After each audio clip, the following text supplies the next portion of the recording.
This video is about how I am treated and how I treat others in return. Before Natalie died, I was trying to show the truth. People didn't want to look. They didn't want to listen. They want to give advice, tell me how to think and how to feel. When I did it back, they didn't fucking like it. Imagine that. When people can't win an argument, they will attack your character. When people cannot contend with facts, they will attack your character. And that's what I've had to deal with. I tried to show the truth in those Natalie Bollinger groups.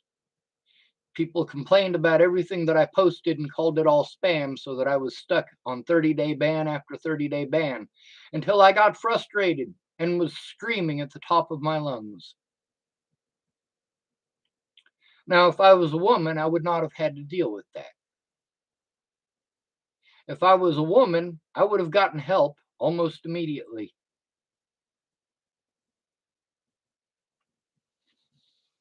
If I was a woman being abused in the way that I was abused, a lot of men and a lot of women would have offered to go in with me to speak to the police.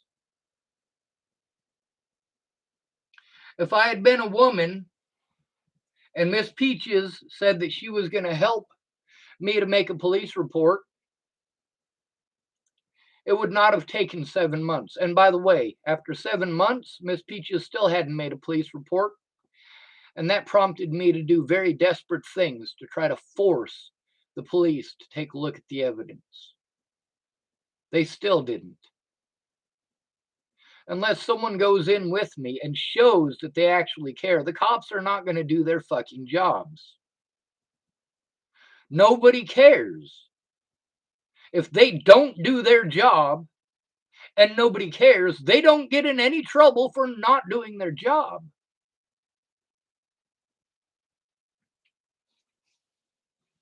People didn't just attack my character. They attacked my Facebook. They attacked my evidence. They did everything that they could to destroy it. When they couldn't win their arguments, they reverted to name calling, to accusing me of other things that I did not do. Meanwhile, none of these supposed victims, and there would be victims if I was guilty of doing these things that they keep accusing me of, there would be victims coming forward. And so far, not a single one. The things that I am accused of doing to Natalie, even Natalie did not accuse me of doing those things. She accused me of stalking her. And that's where the other rumors came in. People just assumed that it must be about sex. I helped Natalie Bollinger, first of all, because she was my friend, and second of all, because she pity-parted me the fuck into it and told me that she would kill herself if I wasn't already on the way to Virginia. So you damn right I went to Virginia. I made sure that I made it to Virginia. I didn't want her to kill herself. The fact that after calling me up and telling me if I wasn't already on the road, she was going to kill herself, and then within just a couple of hours, she drove her vehicle into a telephone pole trying to kill herself. Yeah, it was a fucked up situation.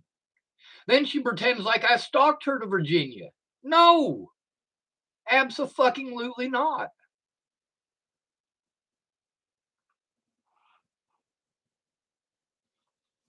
So then I had to deal with a lot of people doing horrible things to me over things that never happened. Natalie knew they never happened. Her twin sister, Alicia Bollinger, who is still alive, knows that these things never happened. But people did everything that they could to destroy my life, to destroy my evidence, and to prevent me from speaking anywhere.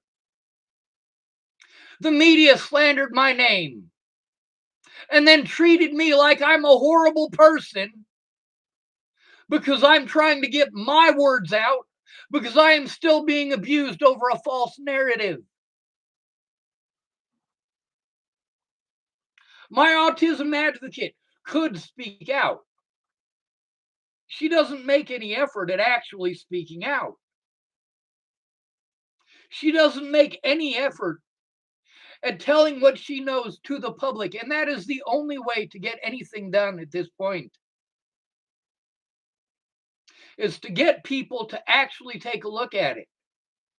Now, my autism advocate, if she were to speak out, that would increase people's chances of looking at it. Just like with my friends or supposed friends, people like Kayla Trujillo. She knew a lot. She never came forward. So I had to record conversations with her without her permission and post them on YouTube so that I could show that I was telling the fucking truth. If she were a decent excuse for a human being, I wouldn't have had to do that. If she were a decent excuse for a human being, she would have told the truth from the fucking start instead of pretending like it was magically just going to float away and disappear. It doesn't work that way. I was charged with crimes that I did not commit. The only reason I was charged with crimes that I did not commit is because I was trying to turn in my predators and I had to go in alone.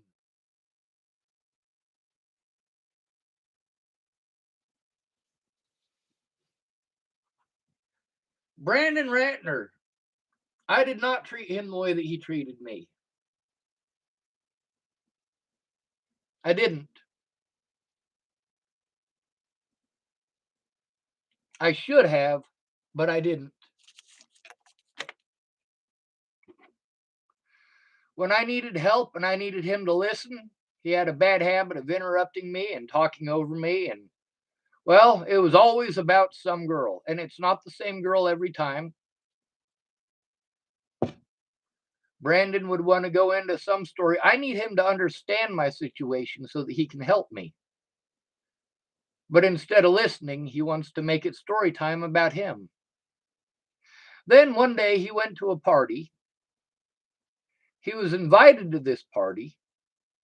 And when he got to the party, the guy who invited him to the party was in the room when he went in, and Brandon Ratner's ex-girlfriend, Veronica Randall, had been spreading rumors about him. And there was a girl at the party who immediately went up to him as if he were guilty of the things that Veronica accused him of, treated him like shit. And Brandon, well, he was pissed off because his friend Hippie Chris, that's right, that's what he goes by, is Hippie Chris. He was pissed off because Hippie Chris didn't speak up. Hippie Chris just sat there looking like a fucking idiot. Brandon was talking about how he thought that he and Hippie Chris were friends, and how much it hurt him because Hippie Chris didn't speak up, and how much it sucked being treated like that at one party by one person. But he couldn't make the connection to how he was treated that one day by one person at one party versus me being treated like that by literally hundreds of people. When I tried to explain to him that it's the same thing, but I have to deal with 1,000 times more of it, his argument was that it's not the same thing. No, it absolutely is. You're just going through a much milder version of it. Kind of like when Ventus was trying to talk to Beatrice, his ex-girlfriend, when he was molested on New Year's of 2019. No, New Year's of 2020. 2020 to 2021. He was molested at a party on New Year's. A man grabbed his butt and grabbed his balls, and he was not okay with it. He was so not okay with it that almost the whole time that I was there, he was still freaking out about it. When he was talking to Beatrice about it, she blew him off and basically treated him like he shouldn't even be complaining about being molested because she had been raped. Well, I want to say, first of all, that it was wrong for her to be raped, but it's also wrong for her to treat someone else like shit because their abuse was mild by comparison. It's still abuse. Should it be okay to rape women in America? Because in Africa, they might have their boobs sliced off, be forced into a pile of tires, and then lit on fire? No, we should not ignore rape in the United States just because those things did not happen. It's still rape and it's still wrong.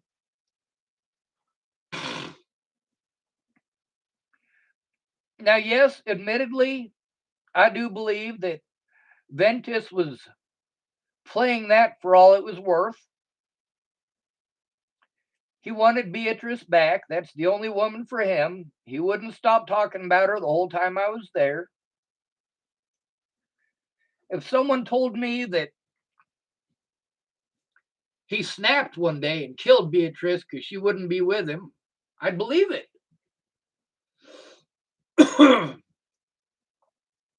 But the other thing is, just because you compliment someone doesn't mean that you expect sex out of them.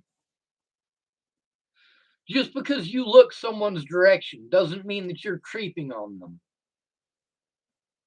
Like that situation with Shauna Talish. Yes, I was looking in her general direction because there was a teacher just the other side of her.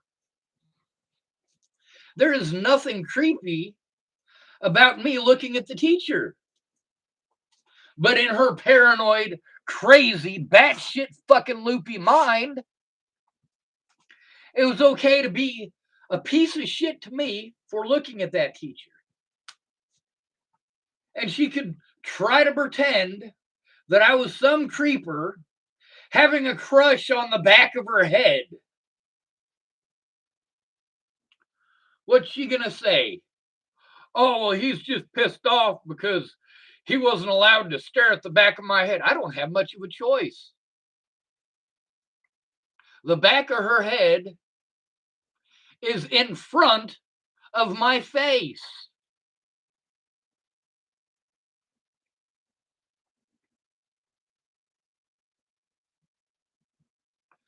We live in a screwed up world. That is for damn sure. We live in a sexist world. That is for damn sure. People are all up in arms about the sexism against women.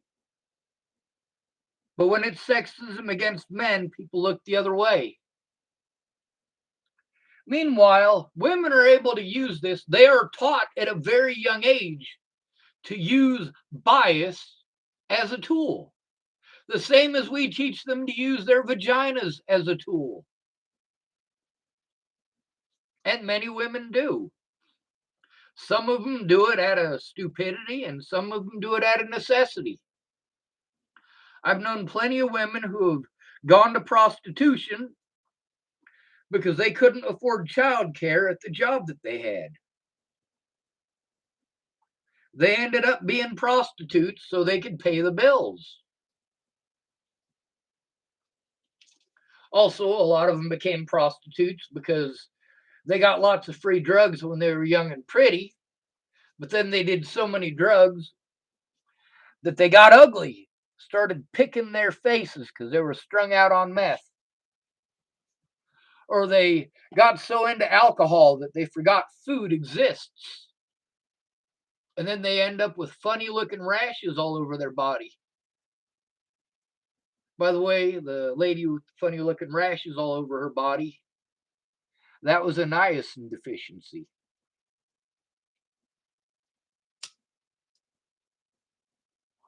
You can't live on just beer. You can't live on just whiskey. Eventually, it's going to kill you.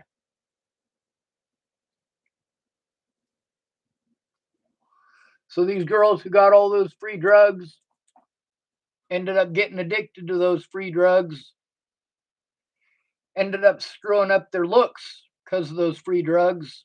And then those drugs were no longer free. They had to find a way to pay for it. And, well, most prostitutes do not look like Julia Roberts. I've known a lot of prostitutes in my life. I've literally had sex with 0 prostitutes. Although I've only actually had sex twice. And the 2 women that I had sex with, one of them I lost my virginity to, and the other one used to be a prostitute.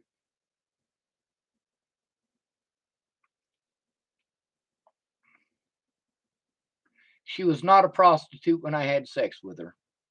And I didn't even have sex with her because I wanted to. I had sex with her because I knew how most women in the United States treat a man when they are rejected. If a man rejects them, they get straight up evil. And I had kids to worry about, kids that aren't even mine to worry about in that scenario. People don't like it when I treat them the way that they treated me. And lots of people, when I tried to tell on them, played victim because they knew that they would get away with it because I have no actual support. None. In order to get any of this done, I need someone in my corner, actually in my corner, not someone who's going to bullshit me, not someone who's going to lie to me, not someone who's going to take 7 months to do something that should have been done on day one. Miss Peaches didn't care about the abuse that I have taken since Natalie's death. She thought I should just be happy because I wasn't in prison. Are you fucking kidding me?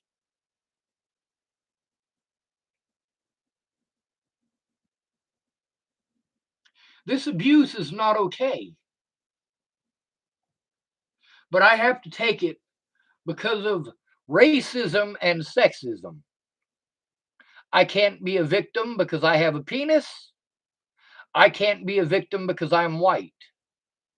That's the narrative. It's bullshit. It is a bullshit narrative.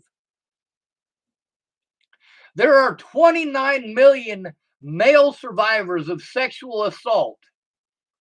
29 million of them. Telling me that men can't be victimized. You're out of your goddamn mind. Then we got to deal with the situation where I was stalked for over a year before Natalie was killed. Both before and after Natalie was killed, people were threatening to kill me and threatening to kill my family.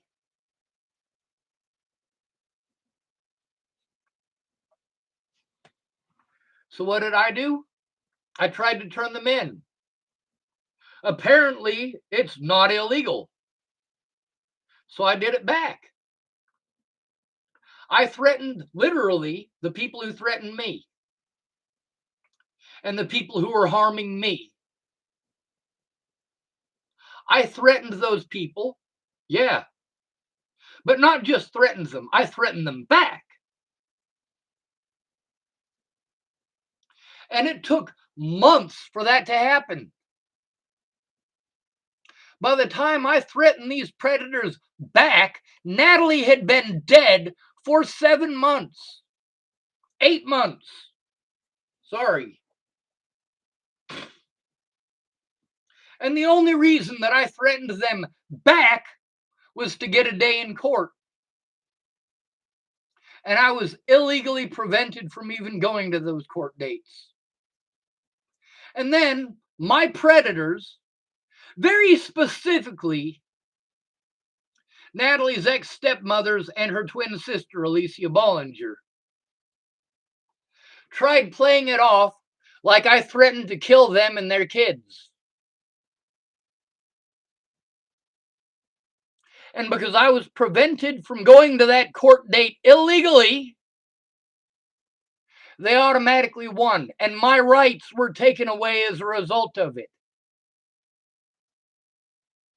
People keep saying, oh, they can't do that. You're full of shit. They can't do that. They can't do that. They can, and they fucking did.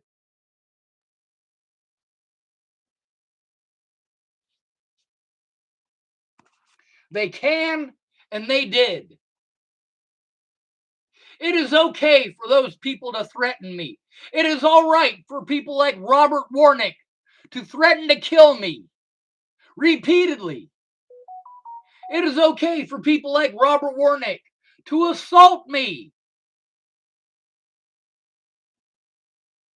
I say this not because I believe it's okay, but because my experiences have shown that it is okay for him to do those things for me or to me.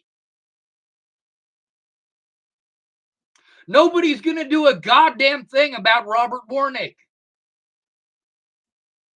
This man is a registered sex offender. Do you know why I am not a registered sex offender, but Robert Warnick is? Because I don't have sex.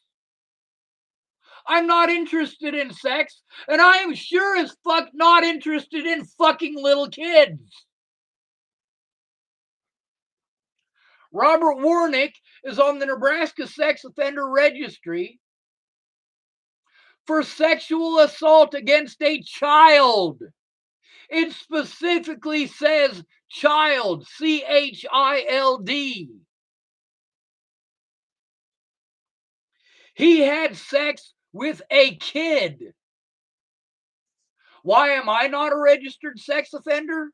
Because I don't rape people and I don't have sex with kids.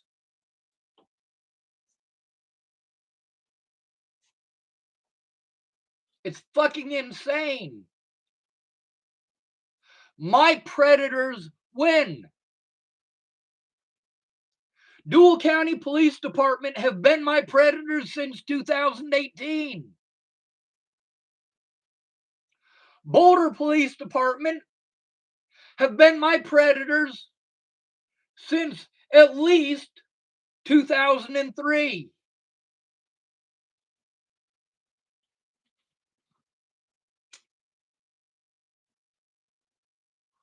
And then in order to turn in my other predators, who do I have to turn them into?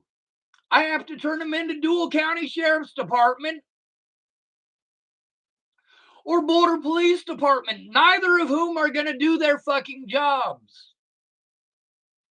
Why would they do a damn thing for me when they're trying to hide the crimes that they fucking committed? It is a conflict of interest.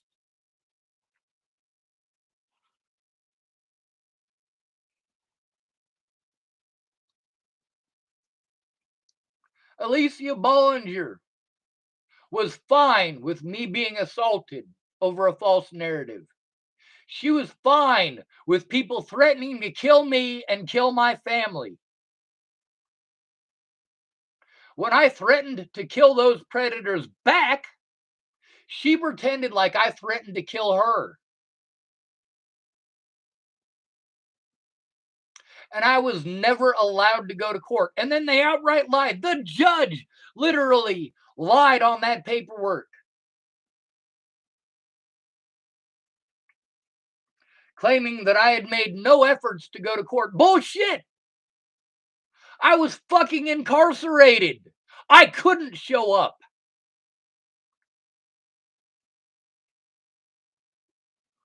And that's just another loophole that is used to prevent the innocent from defending themselves. Here in the United States, it's not innocent until proven guilty. It's guilt based on popularity. A pretty white girl could never do anything wrong. She looks so sweet and innocent. That homeless person is filthy and dirty. He must be a rapist. You guys are out of your fucking minds.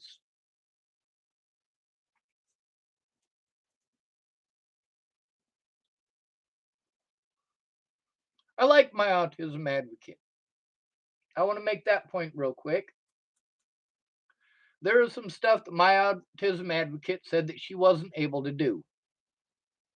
And for almost a year, I had to explain to the Dual County Sheriff's Department that it's not her job. That's not what she does.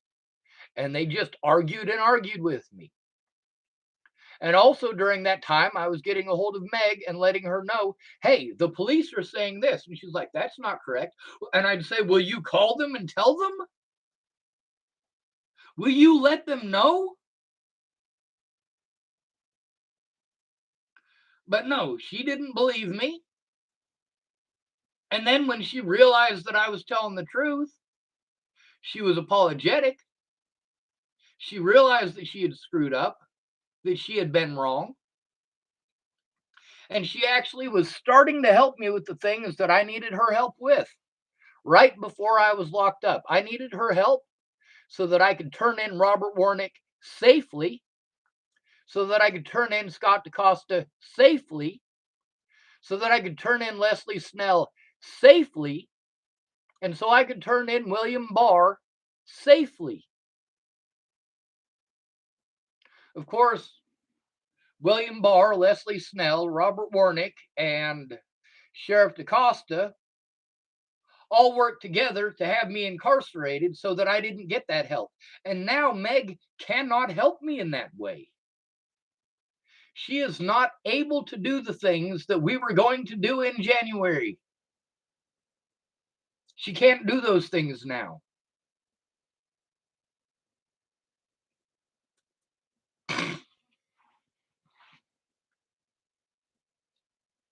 And she needs to speak up about that.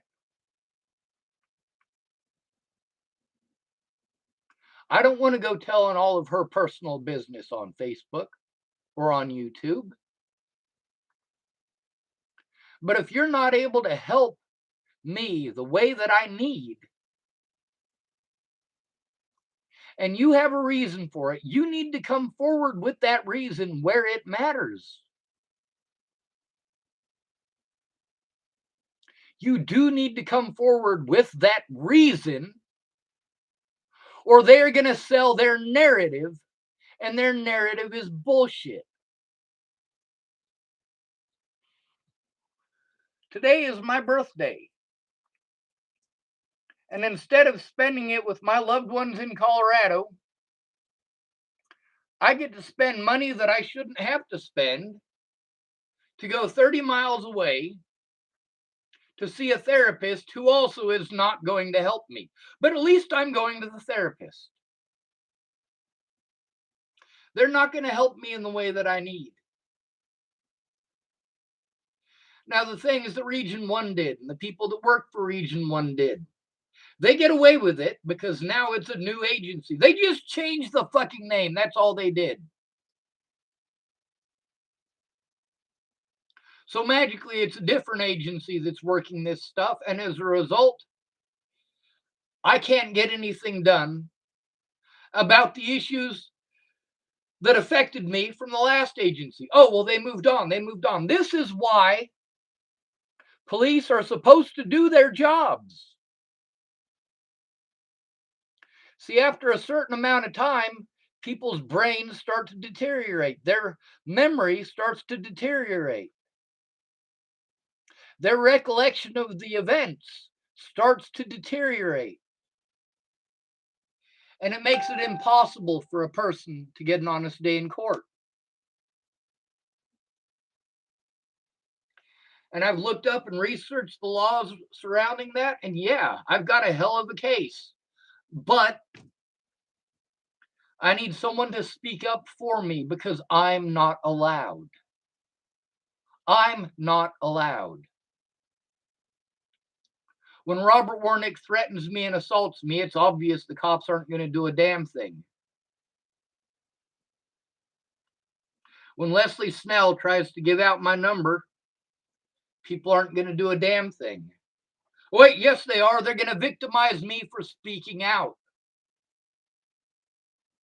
Boulder Police Department did the things that they did to me after Natalie was killed because of the news coverage, because of how many people were involved in the situation at that point, who cared at that point. People who, if I'd have been able to communicate with them, would have known a lot of things that, well, I was prevented from telling the public until the public kind of forgot about it. But the people who know me in real life didn't forget. Chris Kurth didn't forget. Robert Warnick didn't forget. And many other people in this town didn't forget. They still judge me based on slander that I have never been allowed to defend myself against. Meanwhile, I have to have a safe place to work on this shit, and I don't have one. Right now, I'm at a guy's house who gave me 2 months here. 2 months total. And my 2 months is over. I haven't been able to find another place. The chances of me being able to with my credit history is next to nothing. Now, why is my credit history so shitty? Because of people ripping me off and getting away with it because the cops won't do a goddamn thing. You can't pay the bills if you have no money. If people steal all of your money, you can't pay the bills. When I lived with Philip McPhee, the bills were in my name and I paid them every month, even though Phil wasn't paying me. I paid my rent every single month, like clockwork, to Philip McPhee. And he never once paid the landlord. Lucky for him, the landlord was a friend of his who let him get away with a whole hell of a lot.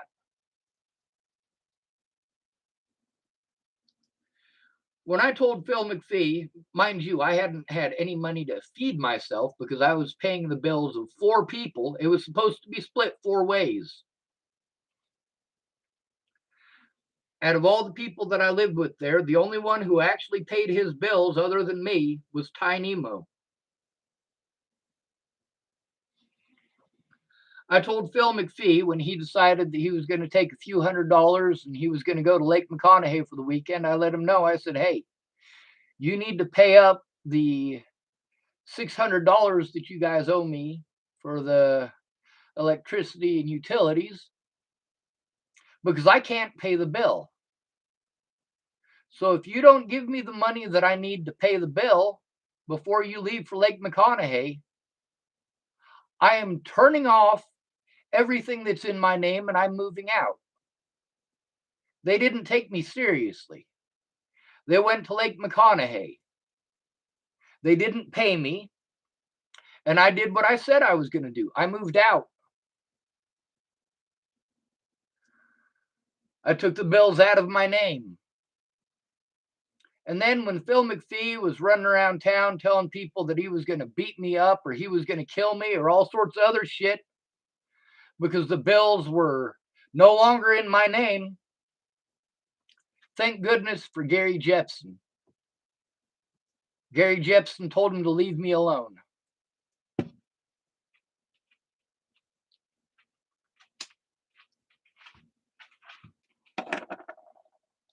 A lot of people promised to help me, but then just blew me off for long periods of time. They make empty promises.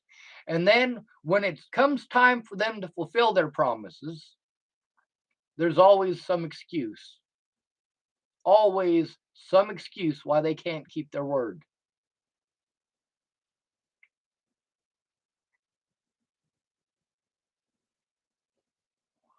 Mandy Hughes was going to go in with me to talk to the police over and over and over again. She said she was gonna, and right when it was time to do so, something come up. The last time that we were planning on going into the police station together, well, the day that we were supposed to go talk to the police together, she tells me that she's got a warrant out for her arrest. It turned out that was bullshit too. She just didn't want to keep her word. And the only reason that I was still in communication with her is because I needed somebody to do what she was promising to do.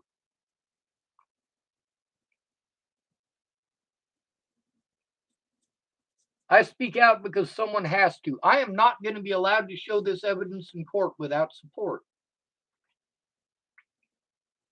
How many of you are actually going to be supportive of this? Most of you hate me because I have a penis, and a great many others of you hate me because I'm white. You look at me, and I am automatically assumed to be guilty.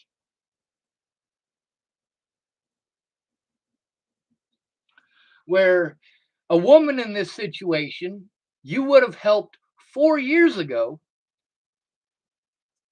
I'm not a woman.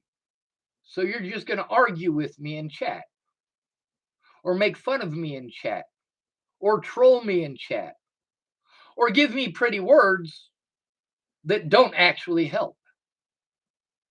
If I need someone to go in with me so that I can turn someone into the police, telling me that I need to love myself is completely avoiding the actual issue.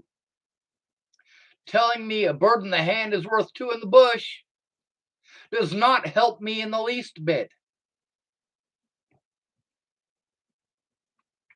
When I treat people the way they treat me, they scream bloody fucking murder. Apparently, it's wrong when it happens to them, but nobody gives two shits when it happens to me. Alicia Bollinger lied and it got people killed, including her own sister. Alicia Bollinger belongs in prison for what she did to me. And if Natalie were alive, I'd be pushing for prison time for her too. Just because I love you doesn't mean you're not a terrible person.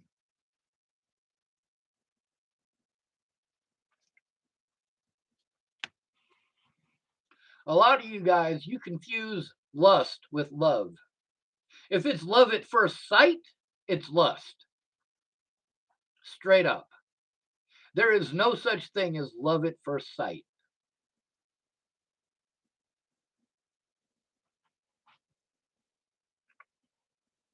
Now, if you're superficial and in love with yourself, you can sell yourself a different narrative. But you're still a fucking idiot.